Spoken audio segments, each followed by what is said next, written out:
70 के दशक में विनोद खन्ना ने अपने शानदार फिल्मी सफर की शुरुआत की थी और जैसे कि आप सभी जानते हैं कि बहुत ही कम समय में विनोद खन्ना इंडस्ट्री पर छा गए थे। चारों तरफ उनकी फिल्मों की ही चर्चाएं की जाने लगी और आने वाले समय में आलम ऐसा आ गया कि उस दौरान के सबसे बड़े सुपरस्टारों में से एक अमिताभ बच्चन को भी वो कड़ी टक्कर दे रहे थे। विनोद खन्ना की अगर पर्सनल लाइफ देखेंगे तो काफी सुर्खियों भरी रही है। एक तरफ जहां एक बढ़िया अभिनेता थे, वहीं दूसरी ओर एक बढ़िया खलनायक बनकर भी उभरे। इसके साथ ही उन्होंने एक बड़े स्टार का तमगा भी अपने नाम किया। इतने नहीं, करियर के बुरे दौर में जब वो बहुत ज्यादा दुखी हुए तो एक सन्यासी बने, लेकिन इसके बाद उन्होंने बॉलीवुड में जैसे ही कमबैक किया, उन्हें वैसे ही प्यार मिला जैसे कि उन्हें पहले मिलता था। अब एक अच्छे अभिनेता होने के साथ साथ विनोद खन्ना एक अच्छे राजनेता भी बने। यानी कुल मिलाकर साफ तौर पर कहा जा सकता है कि विनोद खन्ना की जो पर्सनल लाइफ रही है वो काफी बड़ी रही है। फिल्मों में अपने उम्दा अभिनय से उन्होंने बहुत ही कम समय में एक बड़ा स्टारडम हासिल कर लिया था।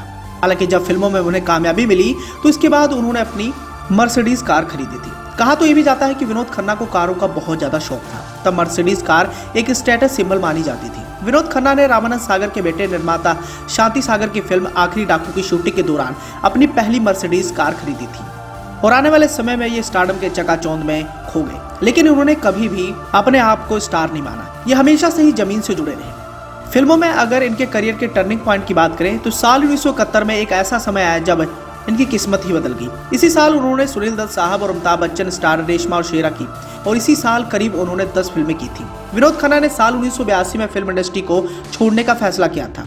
अब उनके इस बड़े फैसले से सिर्फ उनके फैंस को ही नहीं बल्कि पूरी फिल्म इंडस्ट्री को हैरानी में डाल दिया था और विनोद खन्ना ने फिल्में छोड़कर ओशो की शरण में जाने का फैसला किया था। हालांकि तमाम मीडिया रिपोर्ट्स में इस बात का जिक्र भी किया गया है कि ओशो की शरण में ले जाने वाले महेश भट्ट ही उन्हें थे।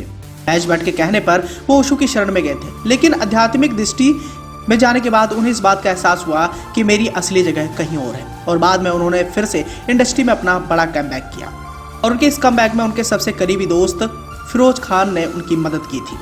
इंडस्ट्री में रहते हुए विनोद खन्ना ने बहुत नाम और शोहरत कमाया, लेकिन 27 अप्रैल 2017 को इन्होंने दुनिया को अलविदा कह दिया। आपको बताना चाहेंगे कि विनोद खन्ना की जब मौत हुई थी तो मौत से पहले उनकी एक फोटो सोशल मीडिया पर बहुत ज्यादा वायरल हुई थी। उनकी फोटो को देख सभी लोग शॉक्ड रह गए थे कि विनोद खन्ना जो इंडस्ट्री के चार्मिंग अभिनेताओं में से एक थे, वो अपने जिंदगी के अंतिम दिनों में बिल्कुल बदल गए थे और उनकी फोटो देखकर उन्हें कोई पहचान भी नहीं पा रहा। कैंसर की बीमारी से विनोद खन्ना की हालत इतनी ज्यादा खराब हो गई थी कि वो बिना सहारे चल भी नहीं पाते थे। आपको बताना चाहेंगे कि विनोद खन्ना का जन्म पाकिस्तान में हुआ था और उन्होंने अपने जीवन में 2 शादियां की थी। पहली पत्नी का नाम गीतांजलि और दूसरी पत्नी का नाम कविता था। विनोद खन्ना का बेटा भी है और उनका नाम है अक्षय खन्ना।